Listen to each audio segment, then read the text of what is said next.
Bismillahirrahmanirrahim. Assalamualaikum warahmatullahi wabarakatuh. Waalaikumsalam warahmatullahi wabarakatuh. Baiklah, sebelum memulai kegiatan kita pada hari ini, marilah kita membaca basmalah. Bismillahirrahmanirrahim. Seperti biasanya, sebelum memulai kegiatan kita, marilah kita membaca salah satu surah pendek yang akan dipimpin oleh Rizka Aulia. Bismillahirrahmanirrahim. Inna a'tainakal kautsar fasholli lirabbika wanhar. Inna syani'aka huwal abtar. Shadaqallahul azim. Semoga dengan pembacaan surah pendek tadi menjadikan kegiatan kita semakin diberkahi oleh Allah Subhanahu wa taala. Amin amin ya rabbal alamin. Amin. Lalu baiklah anak-anak, ini merupakan pertemuan pertama kita. Nah, ada sesuatu yang harus dicapai. Nah, sesuatu yang harus dilakukan oleh anak-anakku sekalian, yaitu yang pertama adalah menghayati isi kandungan materi kita pada hari ini, yaitu Quran Surah Fatir ayat 27 sampai 28 tentang pemberdayaan akal pikiran dengan baik.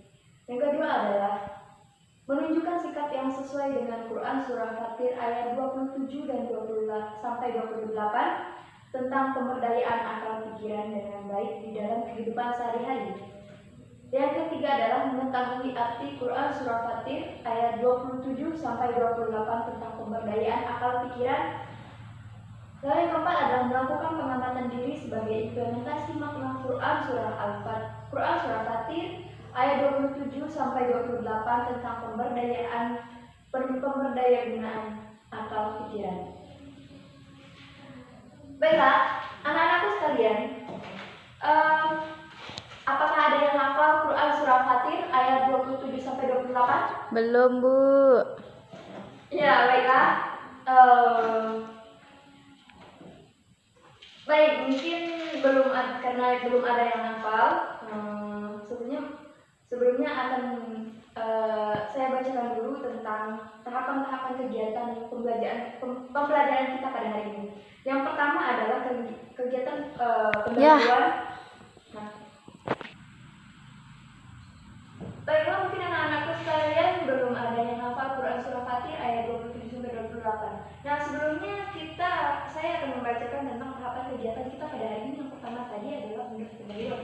Yang kedua adalah kegiatan inti yang pertama tadi, pembacaan Quran Surah Fatir ayat 27 sampai 28. Yang kedua adalah pembacaan kandungan, dan ketiga adalah diskusi. Lalu yang keempat adalah menghafal. Lalu yang terakhir adalah penutup. Nah, baiklah, sebelumnya kita akan membaca Quran Surah Fatir ayat 27 sampai 28. Baiklah, setelah saya membacakan, baiklah saya mulai pembacaannya. A'udzubillahi minasyaitonirrajim. Bismillahirrahmanirrahim. Alam taro annallaha anzala minas samaa'i ma'an fa akhraja bihi thamaratin mukhtalifan alwanuha wa minal jibali judadun bidun wa humrun mukhtalifun alwanuha wa gharabi busud wa minan nasi wad dawabi wal an'ami mukhtalifun alwanuhu kadzalik innama yakhshallaha min ibadihi ulama innallaha azizun ghafur. Shadaqallahul azim. Nah, baik, yang artinya dengan menyebut nama Allah yang Maha Pengasih lagi Maha Penyayang. Tidakkah engkau melihat bahwa Allah menurunkan air dari langit, lalu air itu kami hasilkan buah-buahan yang beraneka macam jenisnya, dan di antara gunung-gunung itu ada garis-garis putih, merah yang beraneka macam warnanya, dan ada pula yang hitam pekat. Dan demikian pula di antara manusia, makhluk bergerak yang bernyawa, dan hewan-hewan ternak, ada yang bermacam-macam warnanya dan jenisnya. Di antara hamba-hamba Allah yang takut kepadanya hanyalah para ulama. Sungguh Allah Maha Perkasa, Maha Pengampun. Nah, apa maknanya? Di sini adalah Quran surah Fatir ayat 27 sampai 28. Fatir ayat 27 sampai 28. Tentang pemberdayaan akal pikiran. Bagaimana kita mengetahui bahwasanya Allah dengan menurunkan hujan, Allah dapat menghidupkan sesuatu yang lainnya, menghidupkan tumbuh-tumbuhan, memberikan penghidupan kepada yang bernyawa, makhluk Tuhan yang bernyawa. Nah, sesuatu itu dapat dilahirkan hanya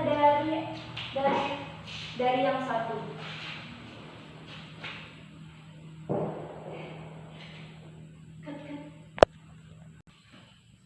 Nah, tentang ini yaitu tentang tadi pemberdayaan akal pikiran. Nah, yang membedakan manusia dengan hewan yaitu akal pikiran. Nah, kemampuan dalam berpikir. Nah, akal ini manusia memiliki kemampuan untuk memahami bagaimana proses berpikir dan mengelola pikirannya.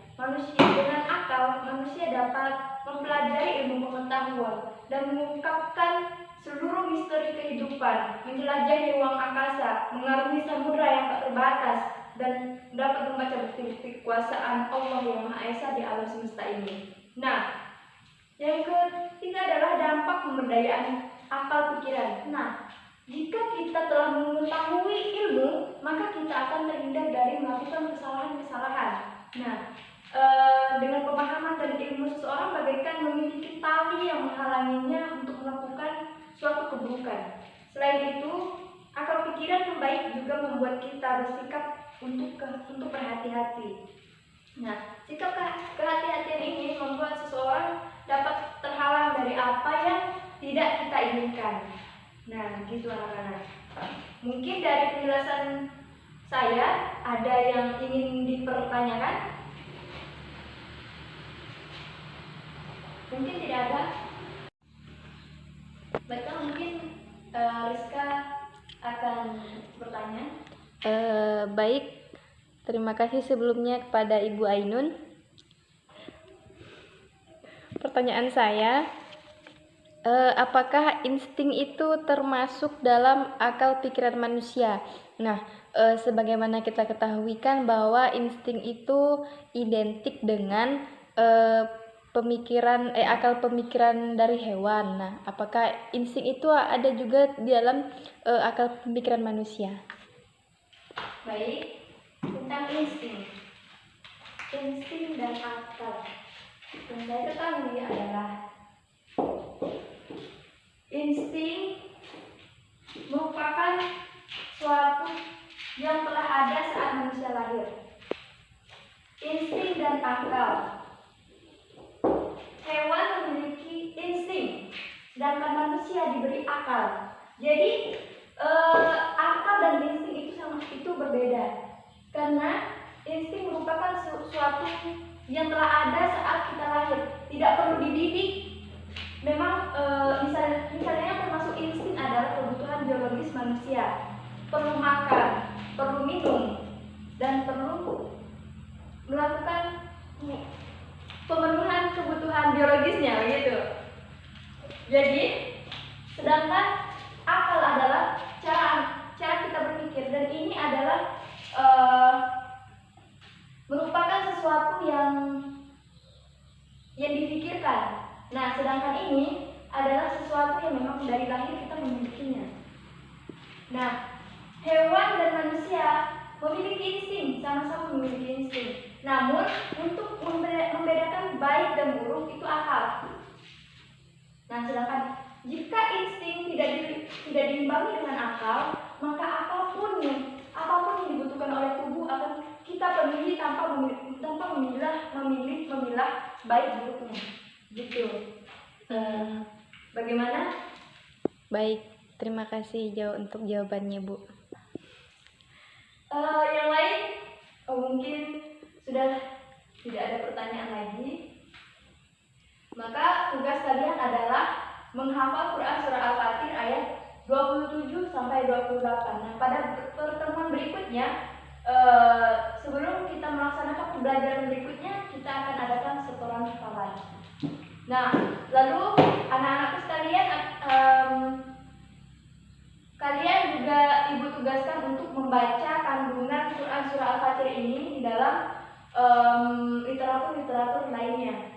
Dan literatur ini dapat dibaca di perpustakaan sekolah kita. Baik, mungkin sekian untuk pertemuan kita pada kali ini. Kurang dan lebihnya saya mohon maaf. Wabillahi taufiq wal hidayah. Wassalamualaikum warahmatullahi wabarakatuh. Waalaikumsalam warahmatullahi wabarakatuh.